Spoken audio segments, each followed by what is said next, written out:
계신 분들과 인사하겠습니다. 잘 오셨습니다. 사랑합니다. 축복합니다. 그리고 한번 따라해 보시겠습니까? 예수님이 부활하셨습니다. 살아계셔서 당신과 함께하고 계십니다. 부활하신 주님이 오늘도 우리와 함께하고 계신 줄 믿습니다. 올 여름 8월 달에 7월 달에 휴가를 갔다가 휴가 끝 무렵에 광주에 있는 영풍문고에 갔었습니다. 가서 이제 책을 하나 구매하게 되었는데 책 제목이 굉장히 인상적이에요. 기분이 태도가 되지 말자였어요. 성도 여러분, 사람은 살아가면서 수십 가지의 감정을 느끼면서 살아가지요. 자, 감정을 느낀다라는 것은 그 감정이 누구의 것이라는 것입니까? 느끼는 나의 것이라는 거죠. 자, 감정의 주인은 다른 누군가가 아니라 그 감정을 느끼는 바로 우리 자신입니다. 그렇기 때문에 내 감정을, 내 느낌을 내가 조절할 수 있어야 돼요. 어느 누구가 대신 그 감정과 느낌을 조절해 줄 수가 없습니다. 만약에 내 감정을 내가 조절할 수 없다면 그 감정은 더 이상 내가 주인이 아니에요. 오히려 그 감정이 나의 주인이 되는 것이죠. 그래서 그 감정이 나를 그냥 마음대로 막 휘두르게 되는 것입니다. 자, 그리고 감정에 내가 휘둘려서 살다 보면 나도 모르게 와락하고 내 속마음을 쏟아놓게 되고, 그렇게 되면 나의 치부가 드러나고 그것을 듣는 사람의 마음을 상하게 되고, 그리고 더 나아가면 관계에 어려움을 겪게 되는 것이죠. 관계에 어려움이 생기는 순간 여러분, 우리의 삶은 지옥이 되는 것입니다. 그 사람은 내 눈앞에서 보이지 않는데 나는 24시간 그 관계 때문에, 그 사람 때문에 나는 마음이 괴로울 수밖에 없는 것이죠. 성도 여러분, 우리는 살아가면서 기쁨, 슬픔, 행복, 분노, 우울함, 외로움, 두려움, 불안함 등 헤아릴 수도 없는 수많은 감정을 우리가 느끼며 살아갑니다. 그리고 그 감정들에 의해서 나의 기분이 좌지우지되게 되고, 그리고 감정을 따라 내 삶이 흘러가게 되는 것이죠. 그렇기에 내가 느끼는 감정이 어떤 상태인지를 내가 알고 조절하는 것이 굉장히 중요합니다. 만약 나의 감정 상태를 제대로 파악하지 못하고 조절하지 못하면, 감정이 태도가 되게 되면 여러분, 많은 문제가 생기게 되는 거예요. 그러므로 감정을 잘 조절하고 그리고 다스릴 필요가 있습니다. 특별히 우리가 하나님의 일을 함에 있어서 더더욱 그래요. 하나님의 일을 함에 있어서 우리의 감정이 드러나서는 안 되는 것입니다. 하나님의 일을 할 때는 내가 느끼는 감정이 아니라, 내 기분이 아니라, 내 생각이 아니라 하나님의 뜻을 따라서, 성령을 따라서 하나님의 일을 해야 하는 것입니다. 자, 그러면 우리는 어떻게 해야 하나님의 일을 우리가 분별할 수 있을까요? 어떻게 해야 우리가 감정에 휘둘리지 않고 성령을 따라 하나님의 일들을 이루어 나갈 수 있을까요? 자, 이에 대한 답을 우리 안디옥 교회 성도들을 통해서 우리가 찾아볼 수가 있습니다. 다 같이 우리 1절 말씀을 같이 한번 읽어보도록 하겠습니다. 시작.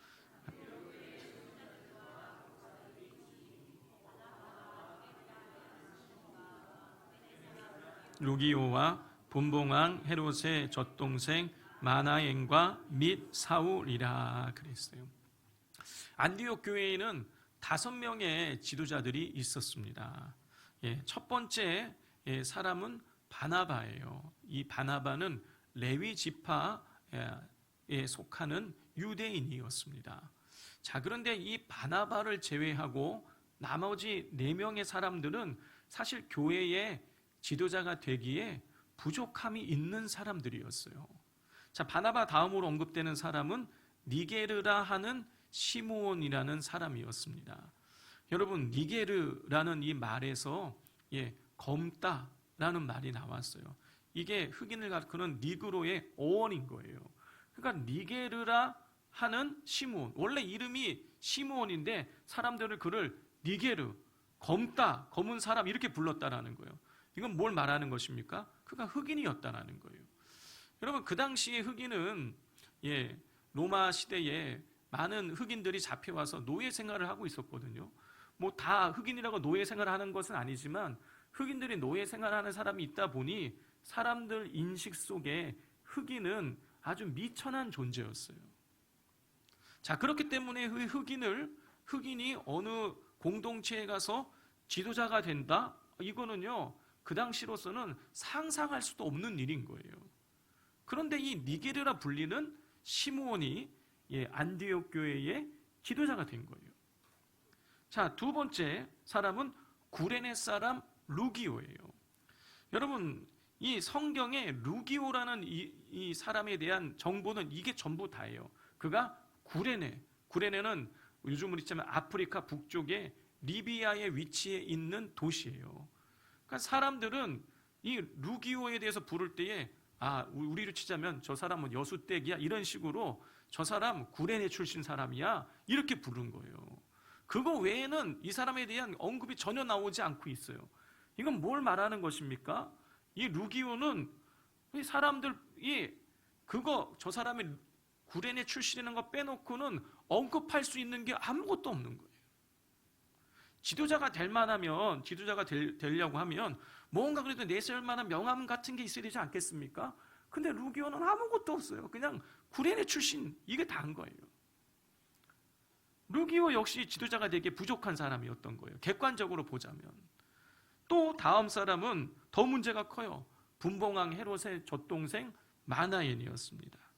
자, 마나엔은 헤롯 집안 사람이거나 아니면 헤롯과 아주 밀접하게 연관되어 있었던 사람이에요. 여러분, 헤롯은 에돔 출신이에요. 여러분, 이 에돔과 유대인들은요, 원수지간입니다. 에돔의 조상이 누구예요? 에서고, 유대인의 조상이 누구예요? 야곱이에요. 야곱과 에서가 쌍둥이였는데 서로 사이가 좋지 않았잖아요. 자, 그러니 이 마나엔이 유대인들이 있는, 안디옥 교회는 유대인들만 있는 것은 아니었지만 그래도 유대인들이 있는 교회 공동체의 지도자가 된다? 이거는요, 유대인 입장에서는 굉장히 받아들이기 어려운 일인 거예요. 그런데 지도자가 됐어요. 자, 마지막으로 나오는 사람은 더 문제가 심각한 사람이에요. 누구냐? 사울이에요. 사울. 여러분, 사울이 어떤 사람입니까? 스데반 집사를 죽이는데도 동조했던 사람이고, 그거 스데반 집사 죽이고 난 다음에는 성경을 읽어보면 이 사울이 이 예루살렘 교회 성도들 집집마다 찾아다니면서 박해를 했고 잡히는 대로 잡아다가 감옥에 가두었던 사람이에요. 그것도 부족해서 내가 저 다메섹에 가서 예수 믿는 사람 잡아오겠다고 가다가 예수님 만난 사람인 거죠. 그러니까 이 성도들 입장에서는 사울은 예루살렘 교회를 파괴하는 인물인 거예요. 성도들에게, 교회에게 직접적인 가해를 가했던 사람인 것입니다. 자, 그런 사람을 교회의 지도자로 맞이한다? 이것도 쉬운 일이 아닌 것이죠. 자, 그런데 안디옥 교회 성도들은 천시받던 흑인 출신의 시므온을 또 저 촌동네 구레네 사람 루기오를, 그리고 유대인들과 원수지간이었던 에돔 출신 사울과 밀접한 관계가 있었던 마나엔을, 그리고 교회를 박해했던 사울을 교회의 지도자로 맞이한 거예요. 그리고 그들에게 가르침을 받았어요.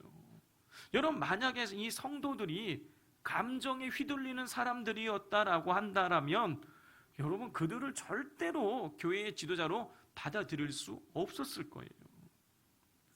자, 그러면 어떻게 안디옥 교회 성도들은 자기들이 도저히 여러 가지 측면에서 지도자로 받아들이기 힘든 사람들을 감정을 절제하고 그들을 교회의 지도자로 받아들이고 그들에게 심지어 가르침까지 이렇게 받을 수 있었던 것일까요? 어떻게 그들은 감정이 태도가 되지 않을 수 있었던 것일까요? 여러분, 그 이유는 2절과 3절에 기록되어 있어요. 같이 한번 읽어보겠습니다. 2절, 3절 시작.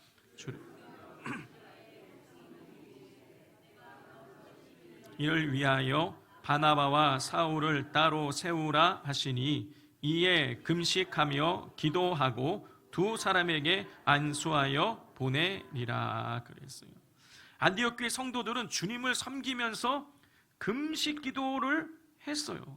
그리고 나서 바나바와 사울을 따로 세우라는 하나님의 음성을 듣고 그들을 선교사로 파송까지 하게 되는 것이죠. 여러분, 이 바울과 바나바를 세우기 전에 금식하며 기도했다라는 것은요, 평소에도 안디옥 교회 성도들이 금식하며 기도하며 성령에 이끌리는 삶을 살았다라는 것을 우리에게 보여주고 있는 것입니다. 성도 여러분, 감정이 태도가 되는 삶을 살게 되면 여러분 아무리 똑똑하고 잘났어도 주님의 뜻을 온전히 이루며 살아갈 수 없어요. 왜냐하면 성령님의 도우심을 받을 수 없기 때문입니다. 자, 이런 사실을 잘 보여주는 성경의 인물이 있어요. 우리가 잘 아는 모세입니다. 여러분, 모세는요, 이스라엘 백성을 이끌기에 최적화된 사람이었어요. 첫째로 그는 애굽의 왕실 출신이었어요. 왕자로 자랐어요. 여러분, 이 모세가 광야 생활 40년 하다가 갑자기 가서 바로를 만나잖아요. 그게 어떻게 가능했을까요? 만약에 그냥 광야에 있는 그 80대 먹은 노인이 와서 그 애굽의 왕 만나겠다고 만나게 해주겠습니까? 그가 왕실 출신이었기 때문이에요. 40년 만에 모세 왕자가 도망갔다가 왔구나. 사람들이 아니까, 이 사람이 왕자 출신인 걸 아니까 바로를 만나게 해주는 것이죠. 자, 그러니까 이 왕실 출신이었다는 것은 이스라엘을 출애굽시키는 데 아주 중요한 작용을 하는 거예요. 또 두 번째로 그는 광야에서 40년을 지냈기 때문에 광야를 잘 아는 사람이었어요. 여러분, 만약에 모세가 광야에서 생활을 하지 않고 왕실에서만 교육받다가 이스라엘 백성을 광야를 이끌고 나왔다. 그러면은요, 얼마 지나지 못해서 이스라엘 백성들 다 죽거나 다시 애굽으로 돌아가겠다고 했을 거예요. 그런데 모세는 이 광야 생활을 40년간 하면서 구석구석을 잘 알고 있고, 물이 없을 때는 어떻게 해야 되고 더위가 있을 때는 어떻게 피해야 되고, 이거를 광야의 생리를 너무 잘 알고 있었기 때문에 이스라엘 백성들을 40년간 그렇게 잘 이끌고 나올 수 있었던 것이에요. 자, 이것만 보더라도 모세는 이스라엘 백성을 애굽 출애굽시키기 아주 최적화된 인물이에요. 거기다가 더해서 이 모세는요, 성품까지 너무너무 훌륭했어요. 민수기 12장 3절입니다. 이 사람 모세는 온유함이 지면의 모든 사람보다 더하더라 그랬어요. 여러분, 세상에는요, 지식적으로 똑똑한 사람이 많이 있어요.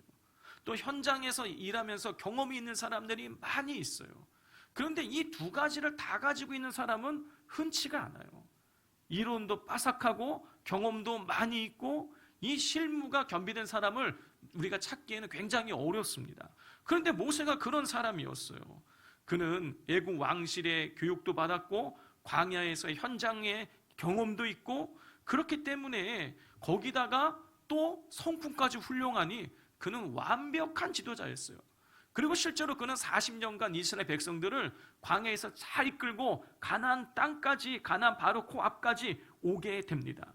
자, 그런데 모세가 어때요? 가나안 땅에 들어갑니까? 못 들어갑니까? 들어가지 못해요. 여러분, 그 이유가 무엇인 것입니까? 그 모세의 감정이 태도가 되었기 때문이에요. 여러분, 민수기 20장을 보면 출애굽한 지 40년이 세월이 흘렀을 때에 있었던 일을 민수기 20장에 기록을 하고 있어요.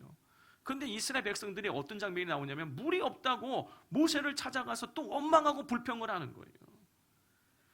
또 말합니다. 우리가 차라리 물이 없으니까 차라리 광야에서 우리 조상들처럼 떠돌다가 차라리 일찍 죽었으면 좋았을 걸 하면서 모세를 찾아와서 막 원망을 하는 거예요.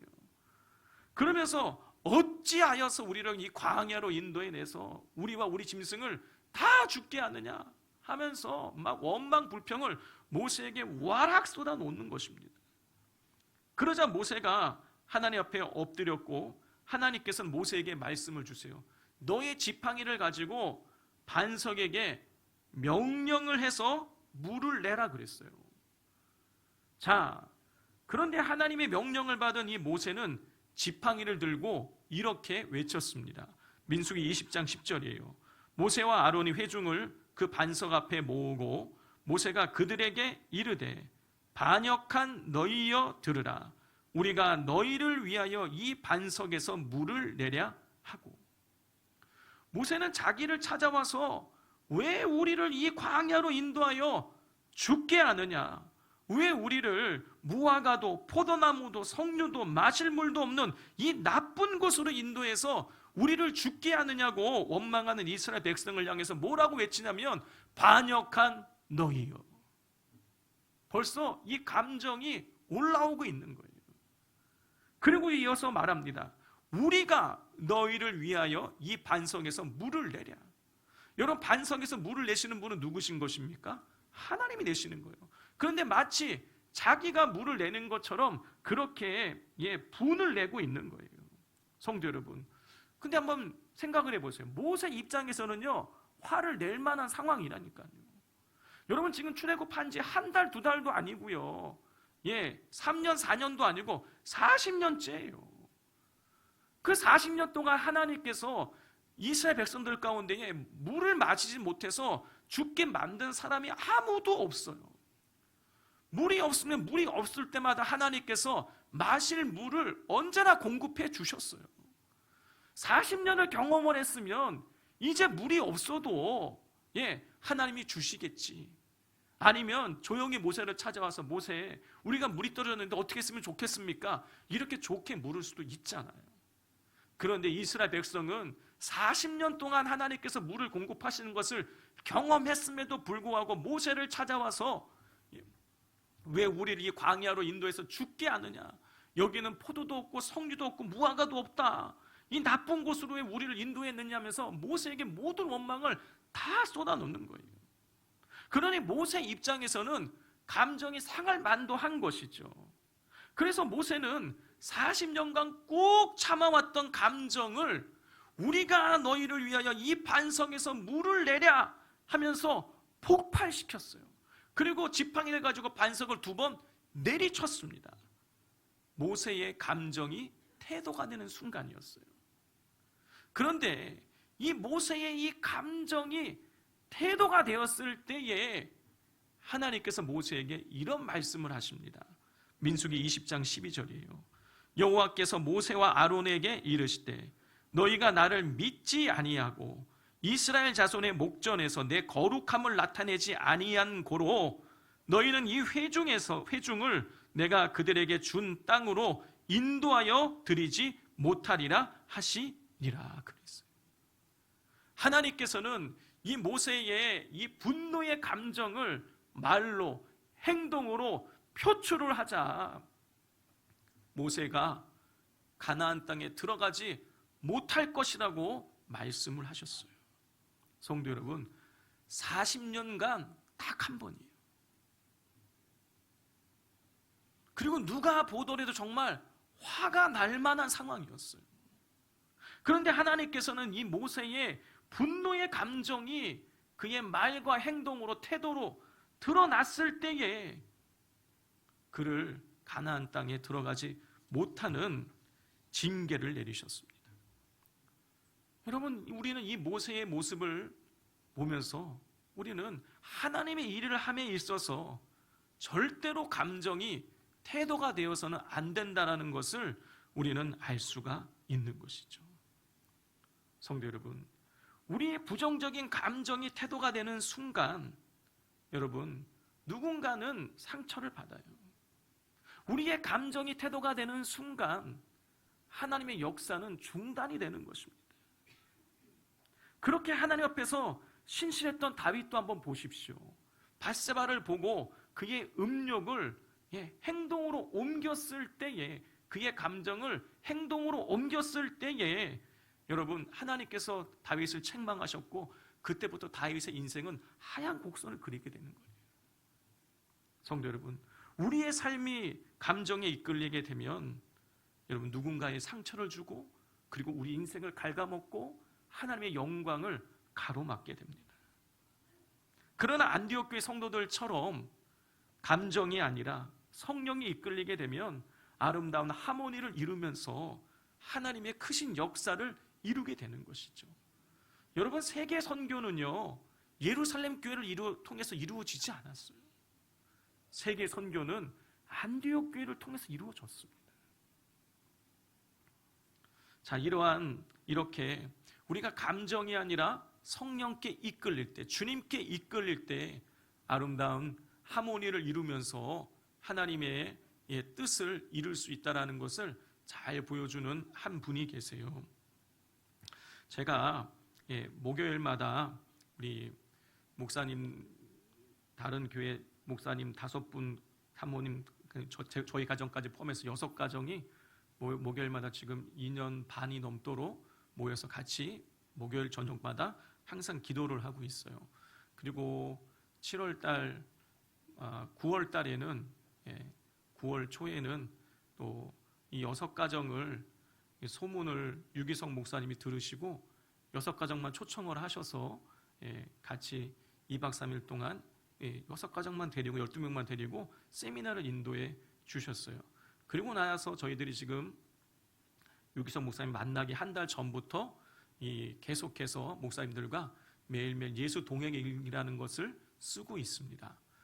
우리가 하루 동안 살아가면서 내가 아침부터 눈을 뜨면서 잠들기 전까지 내가 주님과 어떤 일이 있을 때 어떻게 동행했는가, 주님을 생각했는가 하면서 그거를 반추하면서 쓰는 예수 동행 일기를 쓰는데, 그 일기는 나머지 목사님들도 다 같이 볼 수가 있어요. 제가 쓴 일기를 다른 목사님들 볼 수 있고, 저도 다른 목사님 일기를 볼 수 있고, 서로 댓글도 달아주고 격려도 해주고, 지금 이제 그렇게 지내고 있는데, 얼마 전에 한 목사님께서 예수 동행 일기를 쓰셨는데, 제가 그 목사님 일기를 소개해 드리려고 합니다. 물론 그 목사님께 허락을 받았어요. 누구라고 밝히지 않겠지만 일기 내용을 소개해 드리도록 하겠습니다.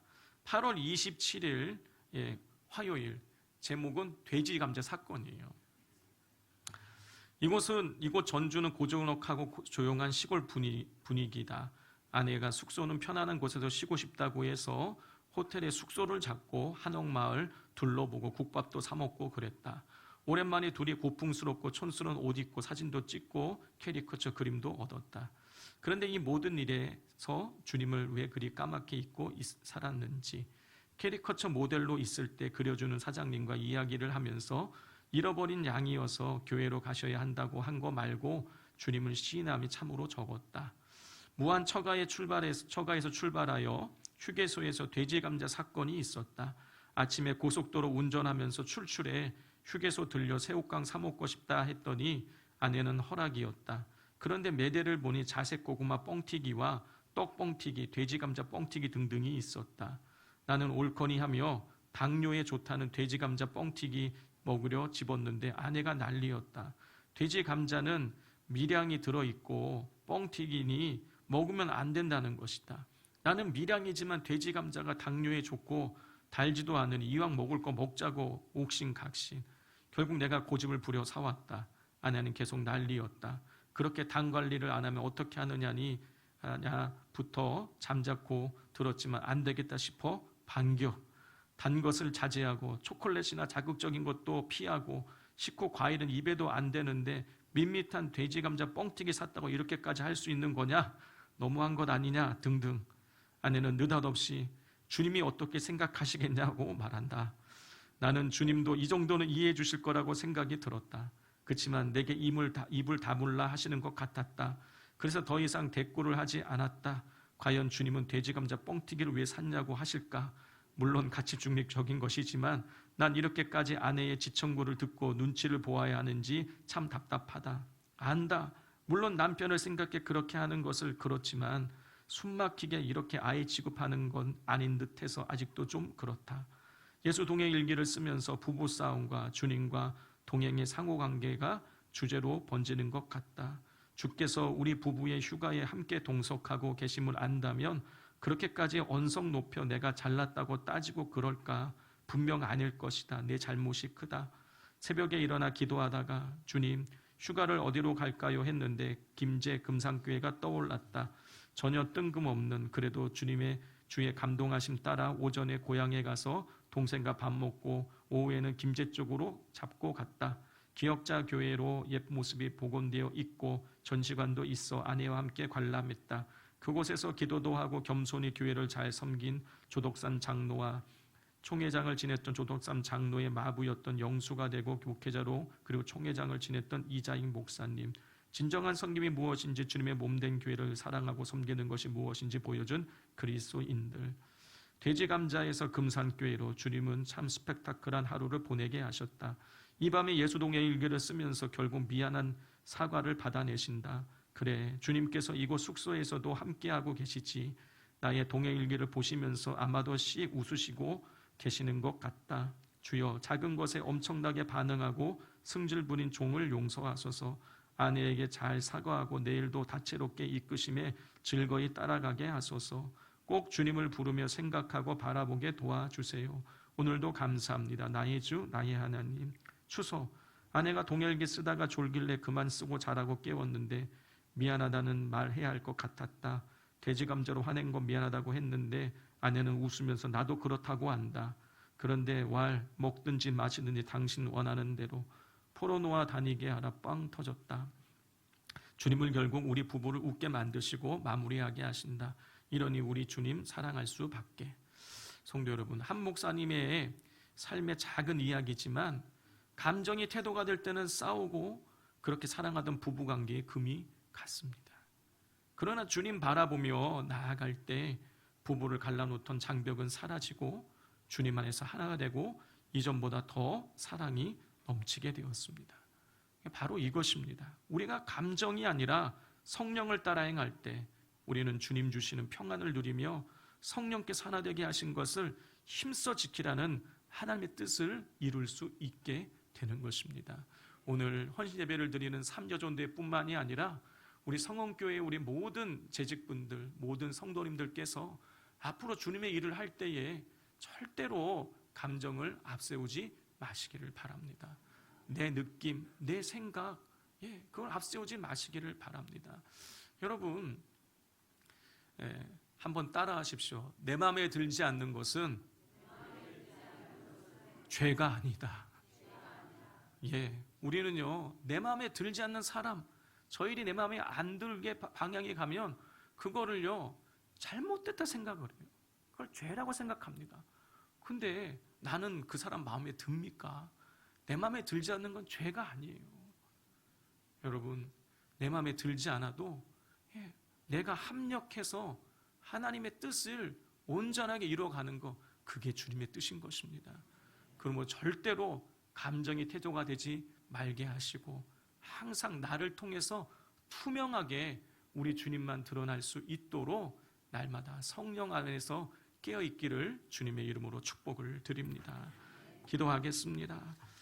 하나님 아버지, 오늘 말씀을 함께 나누었습니다. 안디옥 교회 성도들은 자기들의 기준에도 잘 맞지 않고 세상의 기준에 보기에도 지도자가 되기가 알맞지 않은 사람들을 네 사람씩이나 품고 지도자로 섬기며 또 합력해서 선을 이루고 결국에는 세계 선교의 길을 여는 놀라운 하나님의 일들에 쓰임받게 되었습니다. 우리 삼여전도회와 성원교회 모든 성도들이 감정이 아니라 성령이 이끌리게 하여 주셔서 항상 하나님의 뜻을 온전하게 이루어내고 아름다운 열매를 풍성히 맺는 귀한 교회와 성도들이 되게 하여 주옵소서. 예수님의 이름으로 기도드립니다. 아멘.